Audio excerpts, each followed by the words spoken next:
Hi, welcome once again to the growth plan. I want to kick the sessions off with a very important topic today, very important subject, because this will determine what you get or can determine what you get out of the sessions we're going to be having. Basically, what I want to talk about today is what I've titled Knowing Yourself. Knowing Yourself.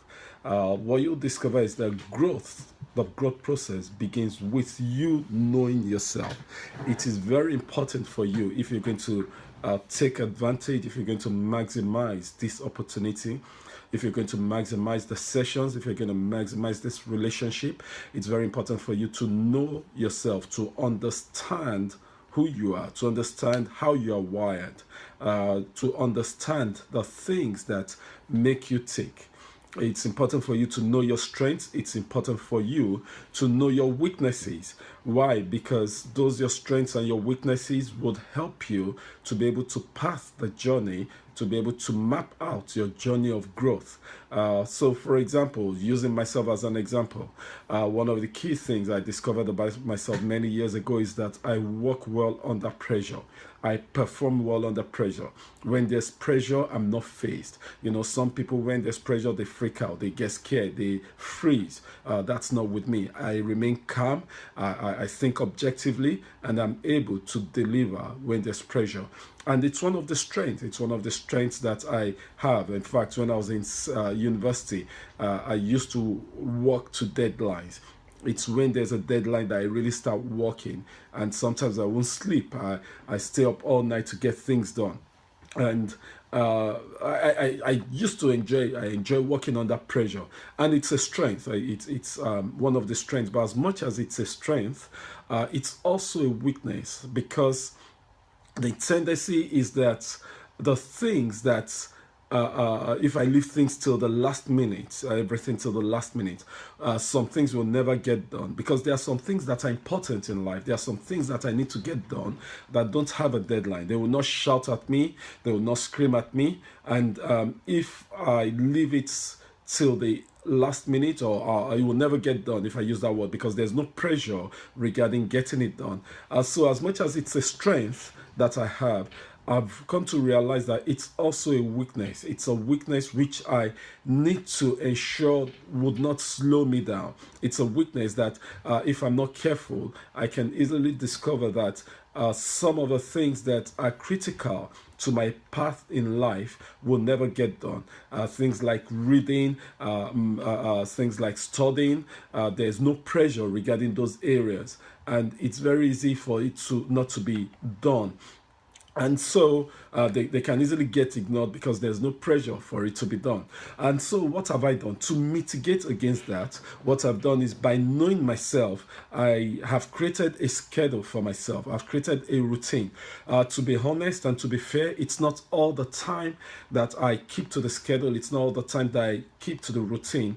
But what it does for me is it helps as a guideline. It helps as a safety net, so that I don't get distracted. I don't just live my life anyhow. The schedule helps to ensure that I'm always thinking about, oh, I need to do certain things. There are certain things I'm meant to be doing at this time of the day. And that helps me because also I'm someone that gets bored easily. I remember even when I was doing my examination, my professional examinations, the ACCA, Accountancy Professional Examinations, I would go to the library, spend 30 minutes reading, spend the next 1 hour hanging out with my friends, talking, and just generally, doing nothing.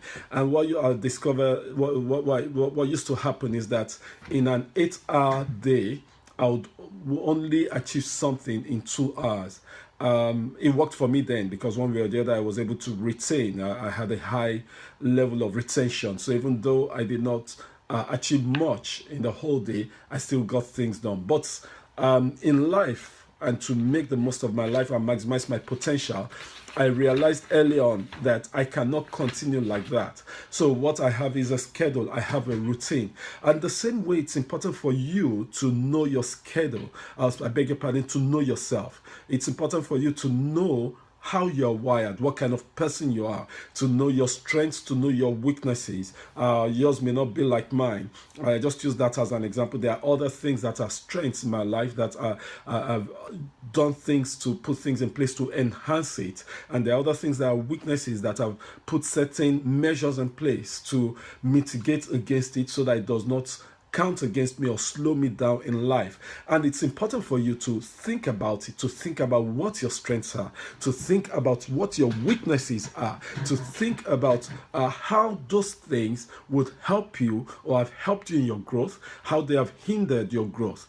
And so, with that in mind, there are a couple of questions that I would like you to think about, to meditate about, to ponder about, and to answer those questions so that you will be able to think, you'll be able to move forward, you'll be able to plan in terms of growing as an individual, in terms of growing spiritually as a person.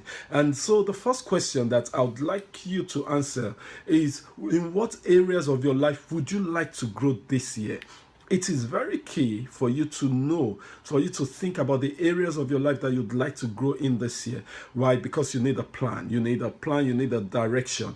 You need to think about, okay, the way I'm wired, these areas of my life, ideally, I would like to grow in these areas of my life. Why? Because I believe that if you have a direction, if you have a plan, then you'll be able to move towards it. And then the second question that you need to answer, you need to think about is, what has stopped or hindered your growth in the past? What are the things that have hindered you from growing? Just using that as an example. So on a yearly basis, as an example, what are the things that may have hindered you from achieving your goals? And just using certain things that I've discovered hinder people. So, for example, some people don't have a plan. When you don't have a plan, then you cannot grow. You cannot move forward. And that's one of the things we already tackled that in the first question, that what area. So that's getting a plan together. But if you don't have a plan, a lack of plan, you can be certain will hinder your growth in life. Also, not knowing what to do. Some people don't know what to do. So it's not that they don't want to grow, but they don't really know how to go about doing it. That may be something that has hindered you in the past. Another thing could be a lack of discipline. A lack of discipline hinders a lot of people from growing. So they do have a goal, they've set the path, but they just cannot discipline themselves to grow. They cannot discipline themselves to do the things that they set out to do. So you need to think about those things. You need to think about, it could be a lack of focus as an example. So it could be that, yes, you are disciplined, but you're not focused enough. So you find yourself being distracted. You're jumping from one thing to the other. Those are real things. Those are practical things that hinder a lot of people from growing the way they ought to. You need to ask yourself, if you've been a Christian for the past 5 years, as an example, are you where you ought to be as a Christian? Have you grown as a Christian to your level of should I say, length or duration of Christianity? So those are the kind of things that you need to ask yourself. And then you need to ask yourself, so the third question I want you to ask yourself is, I want you to think about your strengths, to think about your weaknesses. What are your strengths? What would you say are your strengths? What would you say are your weaknesses? If you don't know your strengths, then you cannot enhance it. You cannot build upon those strengths. You cannot build upon the things that God has given you as a person. Your strengths in terms of your personality, I beg your pardon, your strengths in terms of your temperament, your strengths spiritually. What are the strengths that you have? Everybody has certain strengths. I just use that as an example in terms of, I gave you an example of myself, that I work well under pressure. That is a strength. It's not everybody that is able to work well under pressure. So you need to think about your strengths, and then you need to think about your weaknesses. What are your weaknesses? What are the things that you find that they slow you down? in terms of your personality, in terms of your temperament. So, using myself as an example one more time, my temperament, as an example, is I'm a phlegmatic person. I'm sanguine phlegmatic. Be phlegmatic basically means that I'm easygoing. Be phlegmatic means that I take my time sometimes in making certain decisions. And what you have discovered is a phlegmatic person can easily procrastinate. Sometimes it's good to think about it before making certain decisions, to take your time. But there are times that I find that I may lead to procrastination.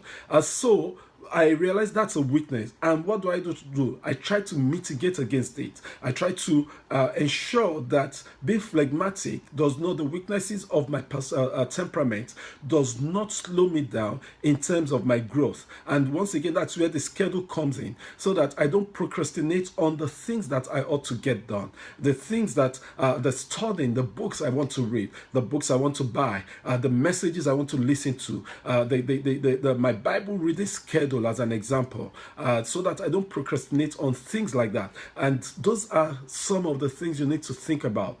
What are your weaknesses? What are the things that you discover that are a weakness to your personality, to you as a person?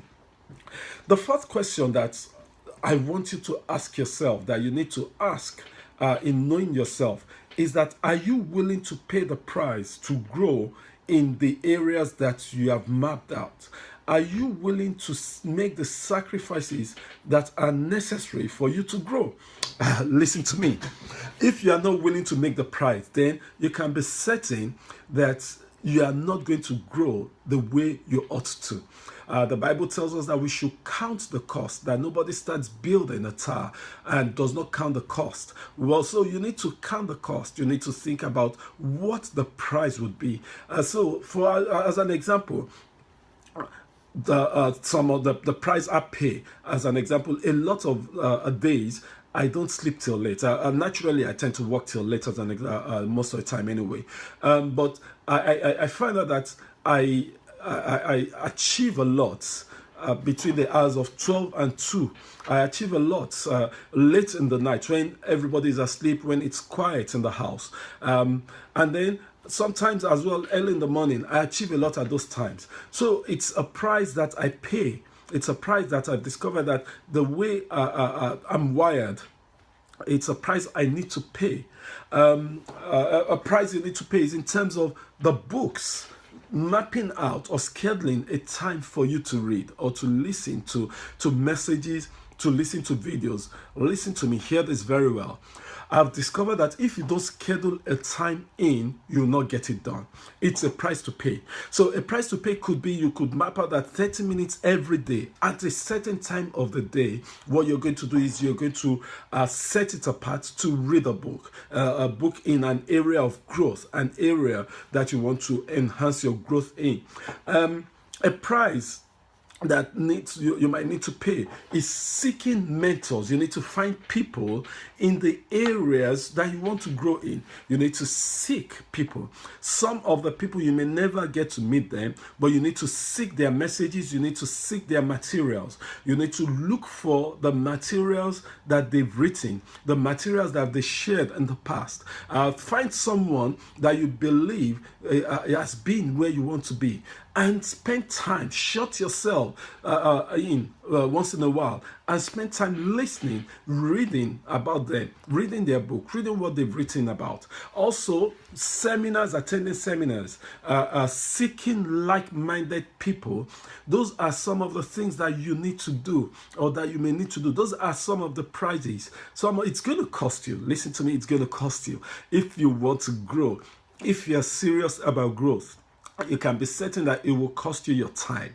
It will cost you financially. It will cost you in terms of making sacrifices. And those are some of the prices that you need to pay. The fifth thing that I want you to think about, or I want you to answer, is, are you ready to do something daily towards your growth? Are you ready? Are you prepared? You must be prepared to take a step on a daily basis. There's a popular saying, I'm sure you've heard of it, that Rome was not built in a day. Your growth will not happen in a day. Your growth is a process. In fact, I would say that you grow on a daily basis. You must be willing to grow on a daily basis. And what you need to think about is, what are the things you need to do daily to ensure that you're growing? I remember many years ago, I heard this analogy that I believe it was Dr. John Maxwell that used it. That when you want to cut a tree, when you want to fell a tree, what do? You get your axe, you hit the spot, you hit one spot, and if you continue hitting the same spot with the axe every day, it might just be 2 times, 3 times a day, it might be 5 times a day that you hit it, you go back, you hit it again.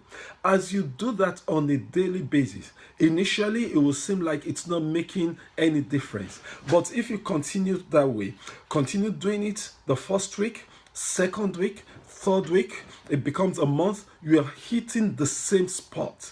It becomes 2 months, 3 months. After 2 months, 3 months, I can assure you that you would notice that what you're doing is making a difference. It's making a difference to that tree. And in 3 months, whether it's 6 months, where I don't know how long it will take, a year, one day, you'll discover that the tree will just fall down. Why? Because you've been consistent, you've been persistent in hitting that same spot, doing the same thing on a daily basis. That is the way it goes with growth. Doing the same thing on a daily basis. Initially, it may seem like it's not making any difference. Initially, you might not notice the difference. Initially, you might not even realize that you're growing. But hey, continue doing it every day. 3 months, 9 months, 6 months, 9 months, a year. Suddenly you realize that what you knew a year ago, you know so much more right now. Another way to look at it is people that build their body. When you're into bodybuilding, as an example, if you start doing it every day, you will not notice the muscles. But as you do it daily, as you are consistent in doing it, as you remain at it, what you'll discover is that suddenly you see the biceps, you see the triceps, you see the six-pack coming out. And if you're building your body, as an example, there's pain. So there's the pain, but there's also the gain. My question to you once again is, are you ready to go through the pain in order to get the gain, to grow this year? That's my challenge to you. So 5 questions that I've left you with. What areas of your life would you like to grow this year? What has stopped or hindered your growth in the past, and what is hindering it right now? What would you say are your strengths, are your weaknesses? Are you willing to pay the price to grow in those areas? And then, are you ready to do something daily, being consistent, being persistent towards your growth? Well, that's the end of this session.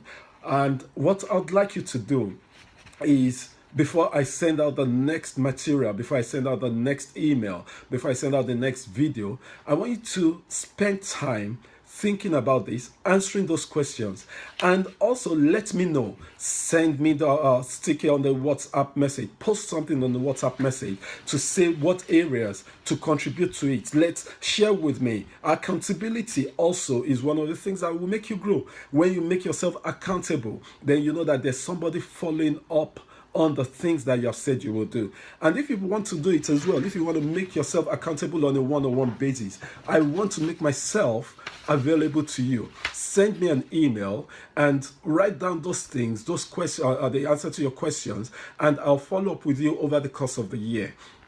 But key thing, I want you to put share on the WhatsApp group the things that, some of the things that you said, some I've said there, and tell me also, let me know how this is making a difference. I do intend that by the end of this month as well, I'll be sending the next session out to you. Finally, what I want you to do is, don't just listen to this. Get a journal. Write down in the journal the answers, some of the things I've shared with you. Write out the things you are learning. That is the way to grow. Until next time, the Lord bless you. The Lord be with you. God bless you. Bye.